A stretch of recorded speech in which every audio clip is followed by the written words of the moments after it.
Hey guys, once again welcome to all of you and एक बार फिर से स्वागत करते हैं आपके अपने चैनल पर English lesson with SS Bagdi के साथ। आज हम टेंस के अंतर्गत पास्ट परफेक्ट टेंस को पढ़ने जा रहे हैं। तो पास्ट परफेक्ट टेंस को सबसे पहले जानना होगा कि किस तरह से पास्ट परफेक्ट टेंस में इसकी पहचान होती है, इसका स्ट्रक्चर होता है और अन्य क्या क्या चीजें इसके अंतर्गत आते हैं। सबसे पहले बताना चाहूंगा कि पास्ट परफेक्ट के अंतर्गत दो कार्यों का होना पाया जाता है, यानी कि एक कार्य जो पहले समाप्त हो चुका होता है और दूसरा कार्य जो बाद में समाप्त होता है, उसको किस टेंस के अंतर्गत बनाते हैं।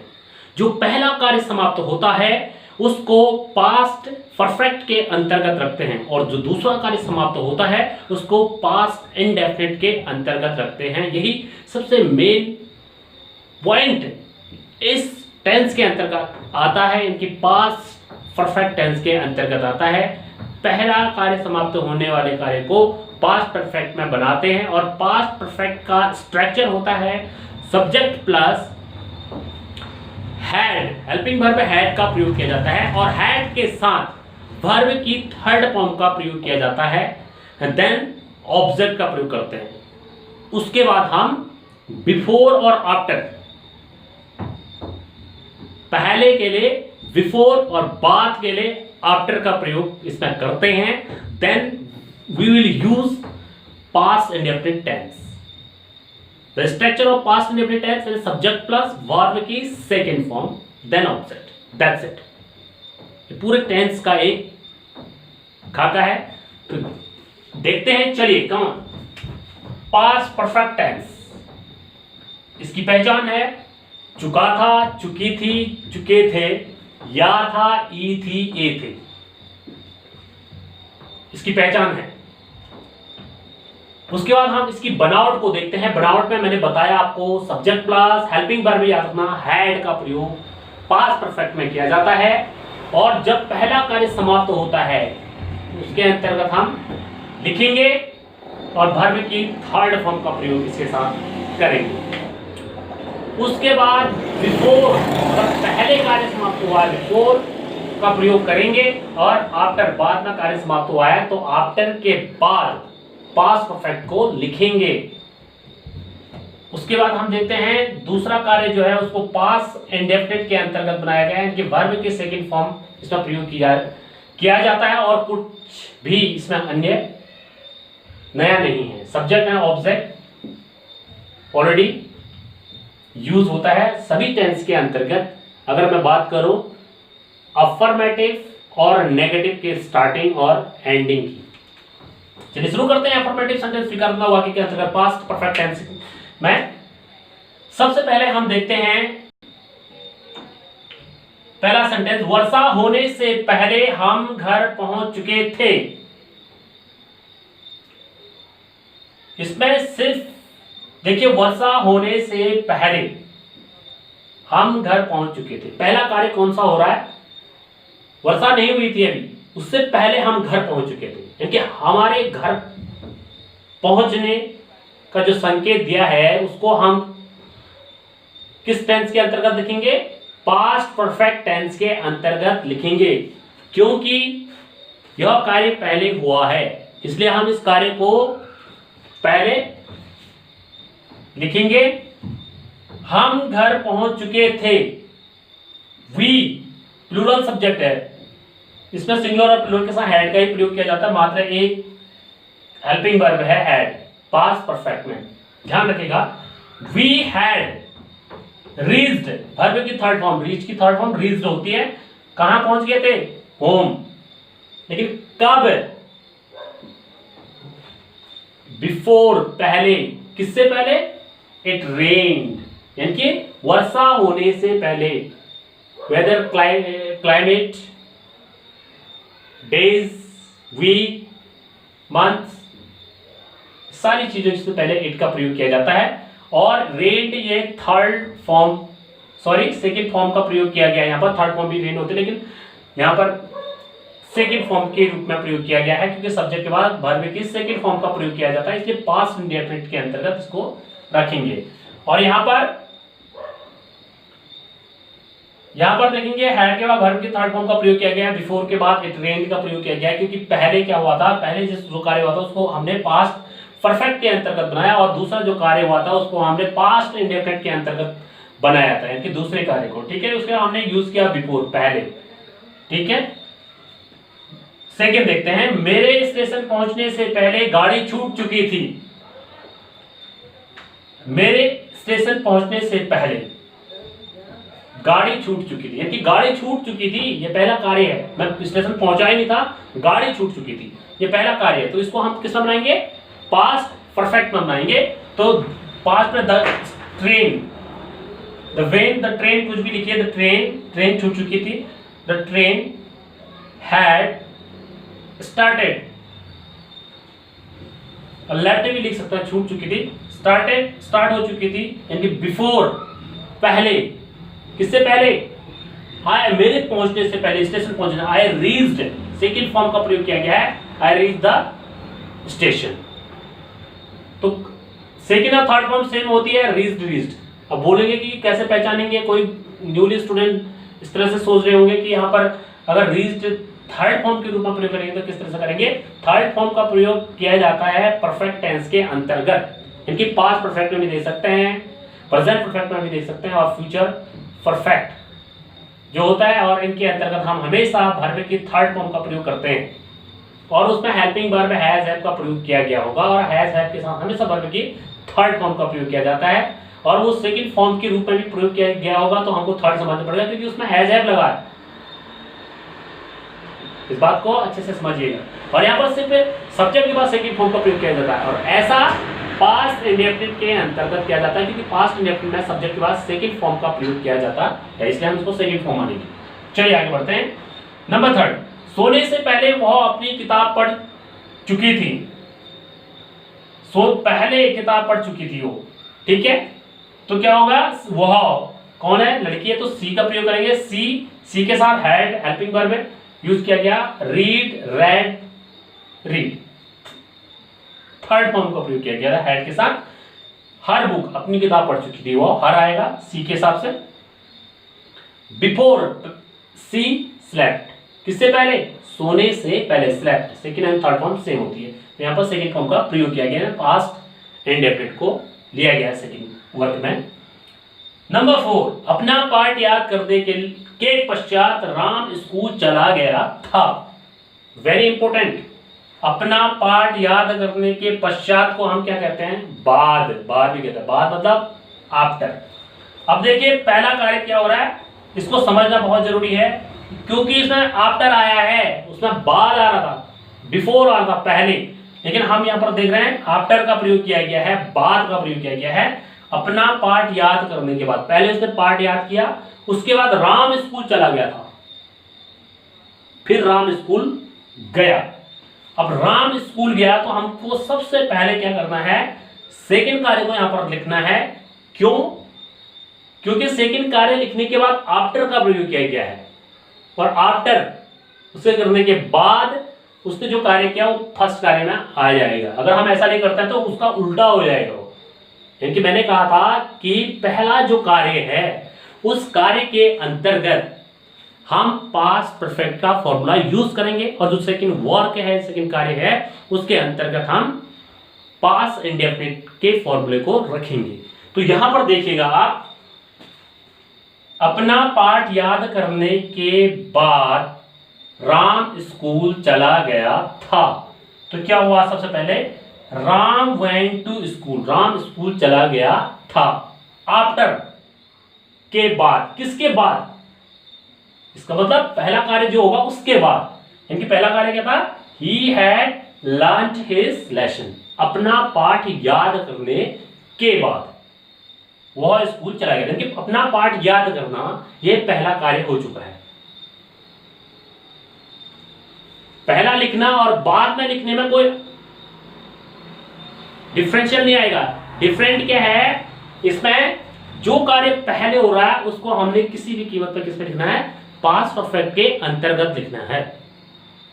क्योंकि ये बात कह रहा है, इसने पहले क्या किया है? दूसरे कार्य को लिखा है, उसके बाद उसने उस कार्य को किया, जो कार्य किया उसके बाद। ठीक है, दूसरा कार्य करने के बाद उसने जो कार्य किया है उसको पहला माना जाएगा, तब जाके आफ्टर यूज करेंगे यहां पर। देखिए Ram went to school, Ram school गया। आफ्टर, किसके बाद? जो कार्य दिया गया है, अपने लेसन को याद करने के बाद, अपने लेसन को याद करने के बाद, पहला काम अपने लेसन को याद किया उसने, फिर स्कूल गया। तो इट मीन्स जो पहला कार्य है वो परफेक्ट में बनेगा, पास्ट परफेक्ट में। और पास्ट परफेक्ट में हैड का प्रयोग करते हुए लर्न एंड लर्न की थर्ड फॉर्म लर्न होती है उसका प्रयोग किया गया है। और यहाँ पर Ram went to, go went second form का प्रयोग किया गया है, यानी कि इसको किसमें बनाया गया है? पास्ट इंडेफिनिट में बनाया गया है। ठीक है, क्योंकि यहां पर आफ्टर आया है, इस बात का ध्यान रखना है। वो गया कब है? ठीक है, बाजार गया कब? जब उसने अपना स्कूल कब गया? जब उसने अपना पाठ याद कर लिया। इसको समझना बहुत जरूरी है। नंबर 5 में देखिए, नंबर 5 रूल है, यहाँ पर क्लॉज का प्रयोग किया गया है, क्लॉज ऑलरेडी का प्रयोग किया गया है। और क्लॉज ऑलरेडी का प्रयोग करने के बाद भी हमने हैड का प्रयोग किया गया है, यानी कि हेल्पिंग वर्ब का प्रयोग किया गया है। पास्ट परफेक्ट के अंतर्गत सब्जेक्ट के बाद हैड के बाद ऑलरेडी का प्रयोग भी कर सकते हैं, और उसके बाद वर्ब की थर्ड फॉर्म का प्रयोग करेंगे। ठीक है, यानी कि पहले ही, कहीं पर आता है पहले ही, वो अपना खाना पहले ही खा चुका है, खा चुका था, क्योंकि ये पास्ट परफेक्ट का है, इसे खा चुका था। यानी कि पहले ही, उस पहले के लिए बिफोर का प्रयोग नहीं होगा, पहले ही के लिए ऑलरेडी का प्रयोग होगा। आई हैड, मैं यह समाचार पहले ही सुन चुका था। आई हैड ऑलरेडी, हैड के बाद ऑलरेडी का प्रयोग किया गया, क्लॉज का प्रयोग किया गया। फिर थर्ड फॉर्म का प्रयोग करेंगे पास्ट परफेक्ट के अंतर्गत। I had already heard, third form है दिस न्यूज। ठीक हो गया, ऑलरेडी का प्रयोग किया गया है, और ऑलरेडी का जब प्रयोग किया गया है तो उसमें हैड का प्रयोग भी यूज किया गया है। तो पहले ही के लिए देखिए, पहले ही, इस पहले ही के लिए बिफोर नहीं आएगा, इस पहले ही के लिए ऑलरेडी का प्रयोग किया जाएगा, इसको ध्यान रखना पड़ेगा। तो इस तरह से अफर्मेटिव सेंटेंस के फॉर्मूले के अंतर्गत सारे कंप्लीट हो चुके हैं। और नेगेटिव सेंटेंस की अगर हम बात करें तो मैंने यह घर पहले ही नहीं देखा था, मैंने यह घर पहले नहीं देखा था। आई हैड नॉट सीन, यहां पर क्या होगा? सिर्फ हैड के बाद नॉट का प्रयोग किया जाएगा, हैड नॉट का प्रयोग किया जाएगा, बाकी पास्ट इंडेफिनिट टेंस में नो चेंजेस होंगे। और परफेक्ट टेंस के अंतर्गत सिर्फ हैड के बाद नॉट का प्रयोग किया जाएगा, हेल्पिंग वर्ब में सिर्फ हैड यूज होता है। आई हैड नॉट, सिर्फ ये लिखा है, आई हैड नॉट, क्या लिखा? Seen this house, third form का प्रयोग किया गया है, सी सॉ, सीन दिस हाउस, पहले बिफोर लास्ट में यूज किया गया। डॉक्टर के आने से पहले मरीज मरा नहीं था, the patient had not, had not हो गया, डैड बिफोर पहले, द डॉक्टर केम, यानी कि पास्ट इंडेफिनिट टेंस, कम केम सेकंड फॉर्म का प्रयोग किया गया है। ठीक है, उसके बाद देखते हैं, पुलिस के आने से पूर्व चोर नहीं भाग चुका था, the thief had not run away, had not का प्रयोग किया गया, रन अवे वर्ब की थर्ड फॉर्म का प्रयोग किया गया, run rain run, run away means होता है भागना, फ्रेजल वर्ब भी है रन अवे। बिफोर किसके आने से पहले? द पुलिस केम, वर्ब की सेकंड फॉर्म केम। इंटरोगेटिव के अंतर्गत हम देखते हैं सबसे पहले WH वर्ड्स आते हैं, हेड का प्रयोग किया जाता है, सब्जेक्ट एंड वर्ब की थर्ड फॉर्म का प्रयोग करते हुए हम चलेंगे, बिफोर एंड आफ्टर का यूज करेंगे। देन लास्ट में हम क्या लिख देंगे? फिर से पास्ट इंडेफिनिट टेंस का स्ट्रक्चर। स्ट्रक्चर के अंतर्गत हमने देख लिया है, क्या सूरज निकलने से पहले वे चाय पी चुके थे? तो हम यहाँ पर देखेंगे, सबसे पहले हेल्पिंग वर्ब का प्रयोग करेंगे, क्योंकि इसमें क्वेश्चन वर्ड बीच में कहीं भी नहीं दिख रहा है। तो हैड का प्रयोग किया, हैड के बाद हम सब्जेक्ट को यूज करते हैं, वे चाय पी चुके थे, पहले बात समाप्त होने की है तो चाय पीने की बात हो रही है। ठीक है, तो दे के साथ क्या यूज करेंगे? वर्ब की थर्ड फॉर्म का प्रयोग करेंगे, हैड और सब्जेक्ट के बाद वर्ब का प्रयोग किया जाता है, टेकन का प्रयोग किया गया है। ठीक है, take took and taken, third form use किया गया है। टेकन क्या, टी, बिफोर पहले, किससे पहले, द सन रोज, क्योंकि सूरज निकलने से पहले, ठीक है, सेकंड फॉर्म है रोज। सूरज छिपने से पहले कितने बच्चे सो चुके थे। अब कितने बच्चे, सबसे पहले कितने बच्चे के लिए क्या आएगा, how many children, how many children had slept, verb की थर्ड फॉर्म स्लेप्ट का प्रयोग किया गया है, स्लेप्ट सो चुके थे, बिफोर, बिफोर सूरज छिपने से, सन सेट। लास्ट देखिएगा, डॉक्टर के आने के बाद रोगी ने क्या खाया था, क्या खाया था। यहां पर क्वेश्चन वर्ड क्या आ गया, क्या, क्या की इंग्लिश क्या बनती है, व्हाट, व्हाट आ गया। अब वेरी इंपॉर्टेंट है, यहां पर देखिए व्हाट आया, व्हाट के बाद हमने हेल्पिंग वर्ब का यूज किया है। यहां पर पास्ट इंडेफिनिट का हेल्पिंग वर्ब क्या होता है, डिड, किसमें, एक तो नेगेटिव में और एक इंटेरोगेटिव में। चूंकि इंटेरोगेटिव है तो इंटेरोगेटिव में हमने यूज किया गया है, यहां पर वर्ड के बाद हमने यूज किया है डिड का, क्योंकि हेल्पिंग वर्ब इसमें क्या होगा, did. What did the patient eat, ठीक है, what did the patient eat after, फिर वही बात आ गई है, आफ्टर बाद में, कब, द डॉक्टर हैड गॉन, यानी डॉक्टर के जाने के बाद कह रहा है, ठीक है, यानी डॉक्टर के जाने के बाद। तो पहला कार्य कौन सा हुआ है इसमें, पहला कार्य हुआ है डॉक्टर का जाना, लेकिन किसके बाद, क्योंकि डॉक्टर के जाने के बाद जो कार्य हुआ है वो दूसरा कार्य होगा, डॉक्टर का जाना पहला कार्य होगा, क्योंकि यहां पर लिखा है जो पहला कार्य किया गया है, रोगी ने क्या खाया था, डॉक्टर के जाने के बाद रोगी ने क्या खाया था, ये बोल रहे हैं कि पहला कौन, पहले किसको जाने के लिए कह रहे हैं, डॉक्टर को जाने के लिए कह रहे हैं, उसको जाने के बाद, क्योंकि वर्ब की थर्ड फॉर्म का प्रयोग करेंगे, उसके साथ हैड का प्रयोग करते हुए वर्ब की थर्ड फॉर्म का प्रयोग करेंगे, और उससे पहले कौन सा कार्य हो रहा है तभी तो बाद बोलेंगे उसके बाद, तो तभी वो कार्य जो हुआ है वो पहले माना जाएगा, और जो कार्य हुआ है